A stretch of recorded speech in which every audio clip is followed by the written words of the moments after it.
एक अमीर इंसान था। उसने समुद्र में अकेले घूमने के लिए एक नाव बनवाई। छुट्टी के दिन वह नाव लेकर समुद्र की सैर करने निकला। आधे समुद्र तक पहुंचा ही था कि अचानक एक जोरदार तूफान आया। उसकी नाव पूरी तरह से तहस नहस हो गई, लेकिन वह लाइफ जैकेट की मदद से समुद्र में कूद गया।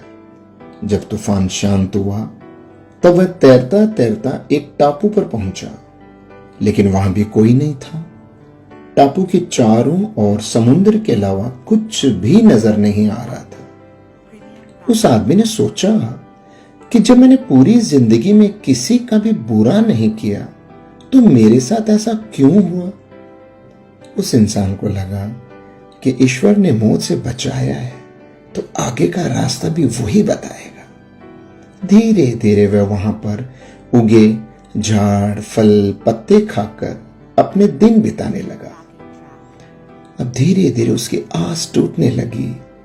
ईश्वर पर से उसका यकीन उठने लगा।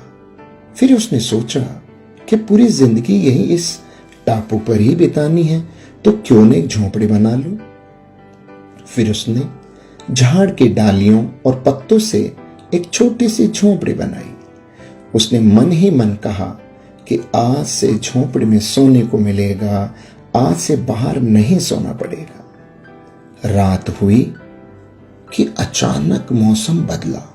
बिजलियां जोर जोर से कड़कने लगी।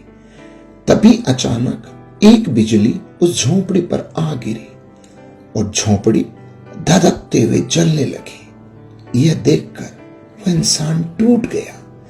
आसमान की तरफ देखकर बोला, हे परमात्मा, ये तेरा कैसा इंसाफ है। तूने मुझ पर अपनी रहम की नजर क्यों नहीं की। फिर वह इंसान हताश होकर सर पर हाथ रखकर रो रहा था कि अचानक एक नाव टापू के पास आई। नाव से उतरकर दो आदमी बाहर आए और बोले कि हम तुम्हें बचाने आए हैं।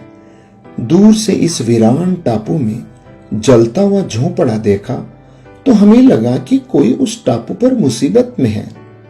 अगर तुम अपनी झोंपड़ी नहीं जलाते तो हमें पता ही नहीं चलता कि टापू पर कोई है। दोस्तों, उस आदमी की आंखों से आंसू गिरने लगे। उसने ईश्वर से माफी मांगी और बोला कि हे परमात्मा, मुझे क्या पता था कि तूने मुझे बचाने के लिए मेरी झोंपड़ी जलाई थी। यकीनन तू अपने भक्तों का हमेशा ख्याल रखता है। तूने मेरे सब्र का इम्तिहान लिया, लेकिन मैं उसमें फेल हो गया। मुझे माफ कर दीजिए।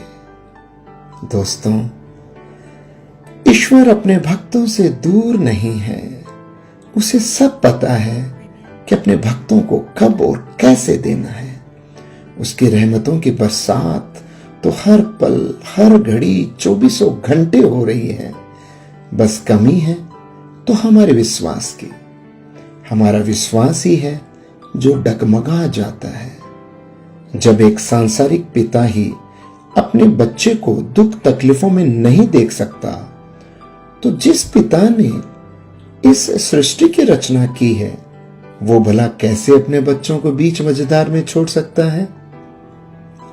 प्रेमियों, दिन चाहे सुख के हों या दुख के, प्रभु अपने भक्तों के साथ हमेशा रहता है। राधे राधे।